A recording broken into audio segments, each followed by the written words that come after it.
ടിയുടെ കഥാപാത്രങ്ങൾ എത്രമാത്രം യൂണിക്കാണ് എന്ന് കാണിക്കുന്ന ഒരു രംഗമാണ് ആരണ്യകത്തിലെ അമ്മിണിക്കുട്ടി എന്ന കഥാപാത്രം.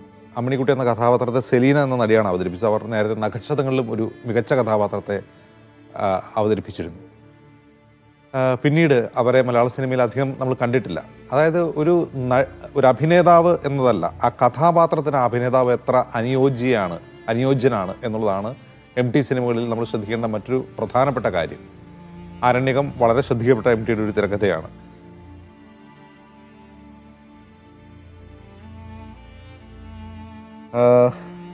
പ്രമോദിലേക്ക് വീണ്ടും വരുന്നു. പ്രമോദ്, ഈ MTയുടെ കഥാപാത്രങ്ങൾ നമ്മൾ കാണുമ്പോൾ ഇപ്പോൾ തോന്നും, എന്തിനായിരിക്കും ആ സിനിമയിൽ വിനീത് അല്ലെങ്കിൽ എന്തിനായിരിക്കും സെലീനയെ അതിൽ തിരഞ്ഞെടുത്ത് നോക്കൂ. ഈ അമ്മിണിക്കുട്ടി എന്നൊരു കഥാപാത്രത്തെ സെലീനയെ അല്ലാതെ വേറൊരാളെ കുറിച്ച് നമുക്ക് ചിന്തിക്കാൻ കഴിയുമോ?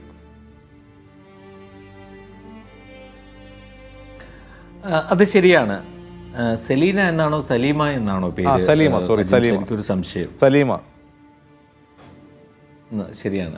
അതെ, അത് വളരെ ശരിയാണ്. ഇപ്പോൾ നക്ഷത്രങ്ങളുടെ കാര്യം പറഞ്ഞല്ലോ. നക്ഷത്രങ്ങളിൽ ഊമയായ ഒരു പെൺകുട്ടിയായിട്ടാണ് പിന്നെ സലീമ വരുന്നത്. അതുപോലെ തന്നെ ഇപ്പോൾ ഇതിൽ അമ്മിണിക്കുട്ടി എന്ന് പറയുന്ന കഥാപാത്രം, അതുപോലെ തന്നെ പിന്നെ എന്ന് സ്വന്തം ജാനകിക്കുട്ടിയിൽ ജോമോൾ വരുന്നു. സമാനമായ രീതിയിൽ ഇതേ രീതിയിലുള്ള ഒരു പിന്നെ സംഭാഷണ രീതിയൊക്കെ ആയിട്ട് ജോമോൾ ജാനകിക്കുട്ടിയായിട്ട് വരുന്നു. നേരത്തെ പറഞ്ഞല്ലോ, ഇപ്പോൾ ഓരോരുത്തരും മനോജ് കെ ജയൻ പറഞ്ഞതുപോലെ പിന്നെ പെരിന്തച്ചനിലെ കഥാപാത്രമായിട്ട് ലഭിക്കുമോ ഇല്ലയോ എന്നുള്ളതല്ല, അത് MTയുടെ ഒരു അന്തിമ തീർപ്പിനായിരിക്കും വിധേയമാവുക എന്ന് സംവിധായകൻ നേരത്തെ തന്നെ പറയുന്നുണ്ട്. അപ്പോൾ MTക്ക് ഇഷ്ടപ്പെട്ട കഴിഞ്ഞാൽ ഓക്കെയാണ്. അപ്പം കഥാപാത്രവുമായി പിന്നെ ഇണങ്ങുന്ന രീതിയിലുള്ള ഒരു പിന്നെ അഭിനേതാവിനെ കണ്ടെത്തുകയാണ് ചെയ്യുന്നത്. ഇപ്പോൾ അത് ഈ ചെറിയ കഥാപാത്രങ്ങൾക്ക് മാത്രമല്ല കേട്ടോ. അതിപ്പോൾ വടക്കൻ വീരഗാഥയിൽ ചന്തു, അത് മമ്മൂട്ടി തന്നെയാണ് ചെയ്യേണ്ടത് എന്ന് തീരുമാനിക്കുകയാണ് ചെയ്യുന്നത്. അല്ലാതെ മമ്മൂട്ടിക്ക് വേണ്ടി ചന്തുവിനെ സൃഷ്ടിക്കുകയല്ല ചെയ്യുന്നത്. അതെപ്പോഴും കാണണം നമ്മൾ. സതയത്തിൽ പിന്നെ ആ കഥാപാത്രത്തെ മോഹൻലാലിന് വേണ്ടി സൃഷ്ടിക്കുകയല്ല ചെയ്യുന്നത്.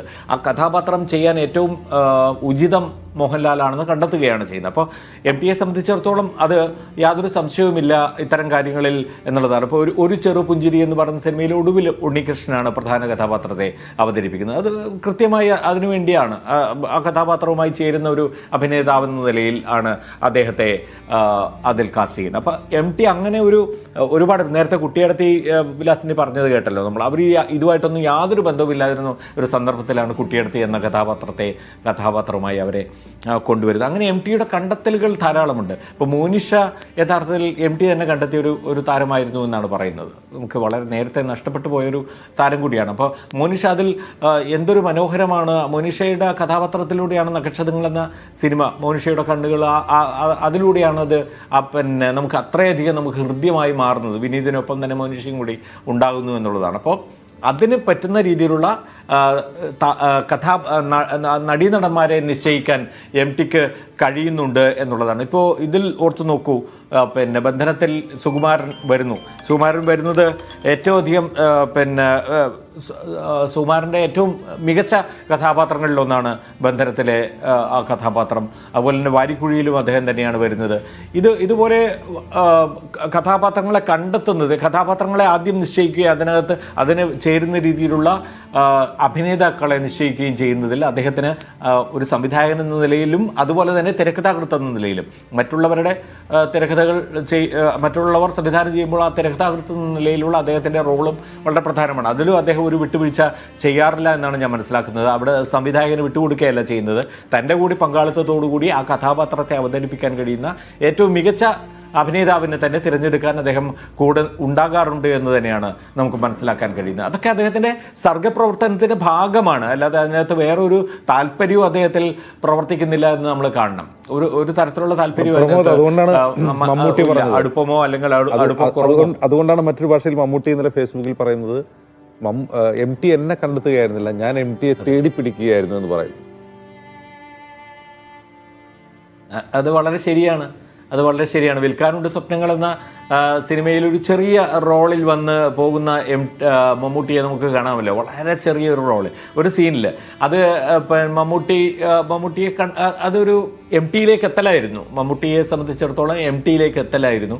പിന്നീട് എന്തുമാത്രം കഥാപാത്രങ്ങളാണ് മമ്മൂട്ടി എന്ന നടനിലൂടെ അദ്ദേഹം പ്രകാശിപ്പിച്ചത് എന്ന് നമുക്ക് കാണാൻ കഴിയും. അപ്പോൾ ഇതെല്ലാം MTയെ സംബന്ധിച്ചിടത്തോളം അദ്ദേഹത്തിൻ്റെ ഒരൊറ്റ പോയിന്റിൽ നിൽക്കുന്ന, അദ്ദേഹം നടത്തുന്ന ഒരു കലാകാരൻ എന്ന നിലയിലും എഴുത്തുകാരൻ എന്ന നിലയിലും അദ്ദേഹത്തെ പ്രചോദിപ്പിക്കുന്ന, അദ്ദേഹത്തെ ട്രിഗർ ചെയ്യുന്ന ഒരു സംഗതിയുണ്ട്. ആ ട്രിഗർ ചെയ്യുന്ന ഒരു സംഗതി ഉണ്ടായാൽ മാത്രമേ ഇതൊക്കെ സംഭവിക്കുകയുള്ളൂ എന്നുള്ള കാര്യത്തിൽ യാതൊരു സംശയവുമില്ല.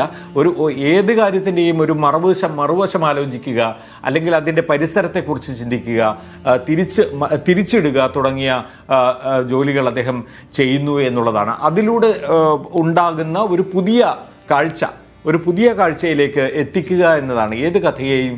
ഒരുപക്ഷെ ഓൾറെഡി പറയപ്പെട്ടിട്ടുള്ള കഥകളായാലും പുതുതായി അദ്ദേഹം സൃഷ്ടിക്കുന്ന കഥകളായാലും ഈ എലമെൻ്റ് MTയിൽ ഉടനീളം നമ്മൾ കാണേണ്ടതാണ്. അത് അതിനു മുമ്പ് നമ്മൾ കണ്ടിട്ടില്ല എന്നുള്ളതാണ്. അതിനു മുമ്പ് യഥാർത്ഥമായ രീതിയിലുള്ള കഥകളും രചനകളും നോവലുകളും. ഇപ്പോൾ യഥാർത്ഥം എന്ന് പറയുമ്പോൾ തകഴിയുടെ തന്നെ മിക്കവാറും ഒക്കെ റിയലിസ്റ്റിക് ആണല്ലോ. തകഴി ആയാലും ഉറൂബായാലും ഒക്കെ തന്നെ റിയലിസ്റ്റിക് ആണ്.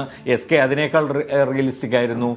ഉള്ളത് പറഞ്ഞുകൊണ്ട് തന്നെയാണ് അവർ ഉള്ളത് അതേപടി ചിത്രീകരിച്ചോണ്ട്. ചെമ്മീനും കയറും ഒക്കെ നമുക്കറിയാം, ഒരു ജനതയുടെ വികാരങ്ങളും അവരുടെ ജീവിതവും ഒക്കെയാണ് അതിനകത്ത് എഴുതപ്പെടുന്നത്. അപ്പോൾ അതിൽ ഒരു ബഷീർ ആണെങ്കിൽ പോലും വളരെ അതിനകത്തുള്ള ചില എന്താ പറയുക തീ കൊണ്ടുവരുന്നു എന്നുള്ളതാണ്. പക്ഷേ കാൽപ്പനികമായ ഒരു ആപ്ലിക്കേഷൻ നടത്തുന്നത്, കഥയിലേക്ക് കാൽപ്പനികമായ ഒരു പ്രയോഗം നടത്തി അതിനെ ഒന്ന് മാറ്റിയെടുക്കുന്നതിൽ MTയുടെ ഒരു ചാരുതയാണ് നമ്മൾ കാണുന്നത്. അല്ലെങ്കിൽ അതിലൊരു മാജിക് ആണ് നമ്മൾ പലപ്പോഴായിട്ട് കാണാൻ സാധിച്ചിട്ടുള്ളത്. അജിബ്സ്. ശരി.